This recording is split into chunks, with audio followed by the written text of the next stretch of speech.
ሰላም ክብሮትን ፍትወትን ቤተሰብና ምረቃ ኮማንዶ አርሚ 15 ኣብ ከተማ ዓዲግራት ስታዲየም ወልዋሎ እናተሳለጠ ይርከብ። ኣብቲ ስነ ስርዓት ምረቃ ሓላፊ ቢሮ ሰላምን ጸጥታን ትግራይ ተጋዳላይ ፍስሓ ኪዳኑ፣ አዛዚ ግንባር ደቡብ ተጋዳላይ ዮሐንስ ወልደ ጊዮርጊስ፣ አዛዚ ግንባር ምዕራብ ተጋዳላይ ምግበይ ኃይለም፣ አዛዚ ግንባር ሰሜን ምብራቅ ተጋዳላይ ማሾ በየነ፣ አባል ማዕከላዊ ኮሚቴ ውድብ ሕወሓትን አማሓዳሪ ዞባ ምብራቅ ትግራይ ዶክተር አብርሃም ሓጎስን ካልኦት ዕዱማት አጋይሽን ተረኺቦም እዮም። ከምቲ ኣብ ምስሊ ትርእይዎ ዘለኹም አርሚ 15 ሎሚ ዕለት 5 ታሕሳስ 2018 ኮማንዶ ተመረቀላ ክትከታተልዎ ዕድመና እዩ። ሰራዊትና ዘለሉ ኩለመታይ ብቅዓት ህዝብና ነርየሉ በዘፈዋ ዝወሰደ ፈተና ይተከተልና ውጤቱ ተግባር ነው። ኩለመታይ ፈተና ይተከተልና መስዋዕትና ክብሪ ለሀገር ኢኑ በተግባር ዘለው መሪት ሰልፊ ህዝብና ልዑል ልባዊ ምስጋና ንምሃብ ዓልሉ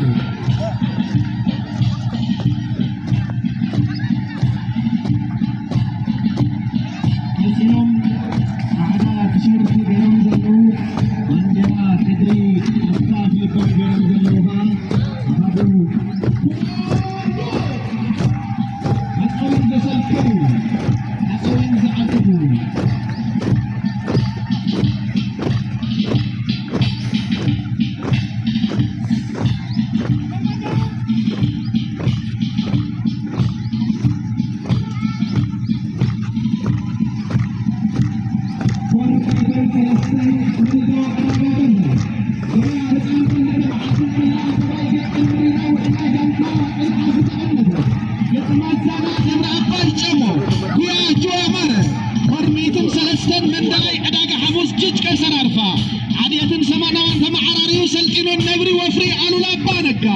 كفل سراويت سلاحي مقن حقوق كل تجميعه جهنم سبرت أحد الربا ونفع من زعنا بعض الدرات وزمن وهري وفيد وصلا صلا أبرقل ليجنا في نرواس وعطاهم فعابوا بيا زمزم فات العصار مرات عيسى مقل آتيات ترقاق عادوتات تقراي بوفرتات عدتات تقراي صحي بالرقل مشان يخدمون بأخذ عدن بجسكسا فرميتن سلستن حقيت عسكت عبدالله سلامات مدري تغلاي فرد حوث آيتنا عزمان الناس حي سلالة بكما دبنا مريد كتمات تقر مسيلا أول بقدرون تسلمت فقال لا يسنانون غيسون لقدميت النهمة ما زبرش ورارن شفجافن سولنا بعل حدا رازباو تقال لاي شعون يروس العتون ناركبك ومش مدى من تورور دلدل سلمت فريسون تصنحو كم فرسوا تبسل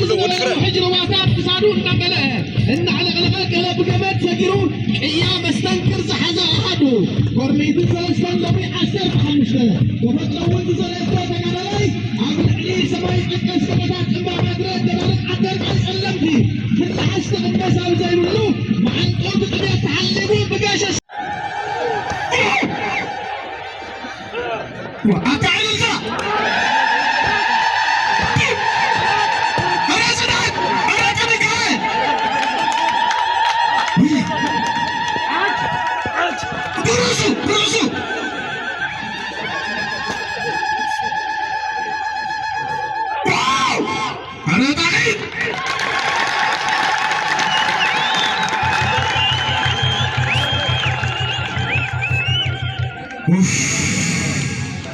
أنا طاغي تبع للكرام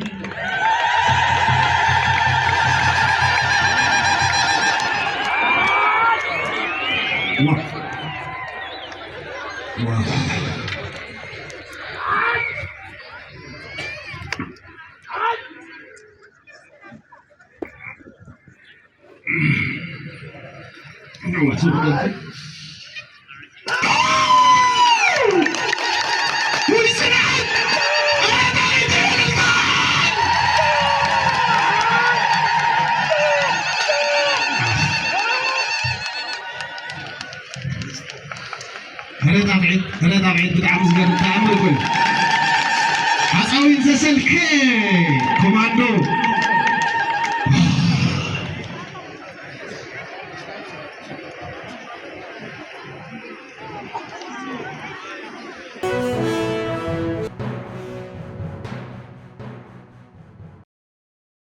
ፕሬዚደንት ታደሰ ወረደ ቆራጽ ውሳነ ወሲነሎም ኩናትን ምትራፍ ዝከኣለና ሁሉ ክንገብር ኢና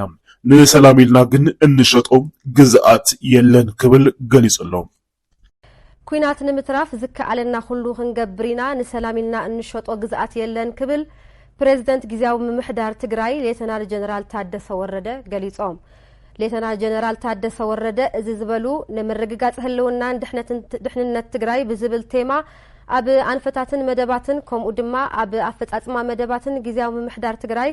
ምስ ላዕለዎት አመራርሓ ክልል ዞባን ወረዳን ካብ ታሕሳስ 2018 ዓመተ ምህረት ጀሚሩ ንሰለስተ መዓልቲ ክሳለጥ ኣብ ዝቐነየ መደብ እዩ ቤት ጽሕፈት ፕሬዝዳንት ከም ዝሓበሮ ትግራይ ብዝተፈላለዩ መዳያት ኣብ ኣዝዩ ዝተሓላለኸ ጸቕጢ ዝበዝሖ ኩነታት ኣላ ዝበሉ ሌተናል ጀነራል ታደሰ ወረደ ዘለና ኣማራጺ ድማ ነዚኦም በዲኻ ምውጻእ እዩ ኢሎም ብዝተፈላለዩ መንገዲ ዕጽዋ ክውስኽ ክትሓላለኽን ዝገብር ምንቅስቓስ ብዙሕ እዩ ብምዃኑ ድማ መጠን ተሓደጋ ልዑል እዩ ኢሎም ውሽጣዊ ይኹን ደጋዊ ሓደጋ ካብ ግዜ ናብ ግዜ እናወሰኸ ይኸይድ ኣሎ ኣብ መንግስታዊ ግልጋሎት ዘሎ ጸቕጢ ምውሳኹ ኣብ ፍትሕን ዳይነትን ዘሎ ዝተሓላለኸ ጸገም ዘለና ድኹም ኢኮኖሚ ስርዓታዊ ዝመስል ናይ ግዕዚና ጸገም ቀጻሊ ዕጽዋ ተጠናኺሩ ክኸድ ኣብ ውሽጥና ኮይኖም ዝሰርሑ ኣካላት ተሓዊሶምዎ እቲ መጠን ተቃላዕነትና ክትዓጻጸፍ ገይርዎ ኢሎም ሌተናል ጀነራል ታደሰ ወረደ ብተወሳኺ ፕሬዝዳንት ታደሰ ወረደ ከም ዝበልዎ ድማ ጸጊምኒ ኢልኻ ጠሪዕኻ ሰምዐልካ ኣብ ዘየለሉ ዓለማዊ ኩነታት ኢና ዘለና ዓድታት ናይ ባዕለን ድሌት ዝቐድማሉ እንተሞትኻ እውን ዝሰምዐካ ኣብ ዘየለሉን ንሰብኣውነት ዝወሃብ ትኹረት ኣብ ዝቐነሰሉን ዓለም ለኻዊ ኩነታት ኣለና ኢሎም ነዚ መፍትሒኡ ድማ ኣብ ውሽጥና ብእንፈጥሮ ዓቕሚ እዩ ኢሎም ፕሬዝዳንት ታደሰ ወረደ ሓደጋታት ተሸኪምካ ኣብ ዘይቕጸለሉ ኩነታት ኣለና ነዚኦም ድማ ሓደ ብምዃንን ስኽን ብምባልን ከምኡ ድማ ናይ ባዕልኻ ዓቕሚ ብምጥራይን እዮም ዝፈትሑ ዝበሉ ሌተናል ጀነራል ታደሰ ወረደ ሓደ እንተኾይንና ዓቕምን ተጥሪናን ተሰማዕነትና ናይ ምድርዳር ዓቕምናን ክብ ዘብል እዩ ኢሎም ኣለዉ ብተወሳኺ ድማ ሌተናል ጀነራል ታደሰ ወረደ ናይ ክረምቲ ምጽባቕን ናይ ቀውዒ እቶት ምውሳኽን እናማዕድኻ ናይ ኢኮኖሚ ጥንካረ ዝልክዕ ኣይኮነን ዝበሉ ኮይኖም ጠንካራ ዓቕሚ ዝህሉ ጠንካራ ኢኮኖሚ እንትህነጽን ካብ ዝናብ ጽግዕተኛ ዘይኮነ ኢኮኖሚ እንትህነጽን እዩ ኢሎም ኣለዉ ዝምድና ምስ ጎረባብቲ ክልላትን ምስ ፌደራል መንግስትን ብዝግባእ ክንሰርሐሉ ኢና ዝበሉ ፕሬዝዳንት ታደሰ ዝህልወናን እንፈጥሮ ዝምድናን ግን ኣብ እንከሃባ ኣብ ባዕልኻ ንባዕልኻ ምትእስሳርን ምምግጋብን ክኾነ ኣለዎ ኢሎም እቲ ብፕሬዝዳንት ጊዜያዊ ምምሕዳር ትግራይ ጀነራል ታደሰ ዝቐረበ ሰነድን አንፈታትን መደባትን ጊዜያዊ ምምሕዳር ትግራይ ተዘቲሉ ንስተልዓሉ ሕቶታትን ርእቶታትን መልሲ ተዋሂብዎ ቀልጸልቲ አንፈታትን አፈጻጽሞምን ተነጺሮምሉ ብሙሉእ ድምጺ ብምጽዳቕ እቲ ንሰለስተ መዓልቲ ክካየድ ዝቐነየ መድረኽ ታሕሳስ 4 2018 ዓመተ ምህረት ተዛዚሙ ክብል ቤት ጽሕፈት ፕሬዝዳንት ሓቢሩ